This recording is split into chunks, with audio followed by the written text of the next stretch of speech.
সাধনায় যখন তোমরা বসো তখন কোনো নির্দিষ্ট এনার্জি বা সোলকেই কি তোমরা মনে করে সাধনা করো, নাকি তোমরা যখন সাধনায় বসছো তখন সেখানে যে কোনো এনার্জি বা যে না, কোনো সোল যেকোনো আসতে পারে? দেখবে, এটা একটা ভালো মানে তোমার প্রশ্ন।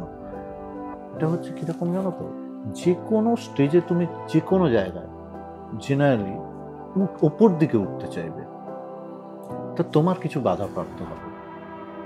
আর যেখানে তুমি ধরো একটা যে কোনো সত্যকে জানো, সেটা মেটেরিয়াল জগতেও হলো, প্রচুর চাপ হবে।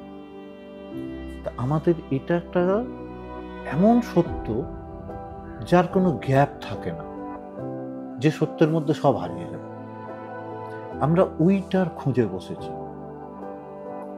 আমাকে ফ্ল্যাকচুয়েট করাবে বলে, ওইখান থেকে সরাবে বলে তার আগের স্টেপ তো হবে।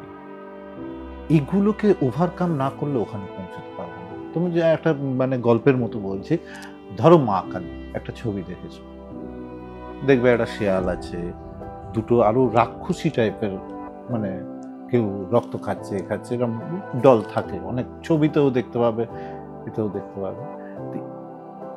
তার মানে আমাকে মা কালীর কাছে পৌঁছতে গেলে এগুলোকে আগে ওভারকাম করতে হবে। ওরাও মায়েরই অংশ, বা তার পাশে আছে, বা পাহারাদার।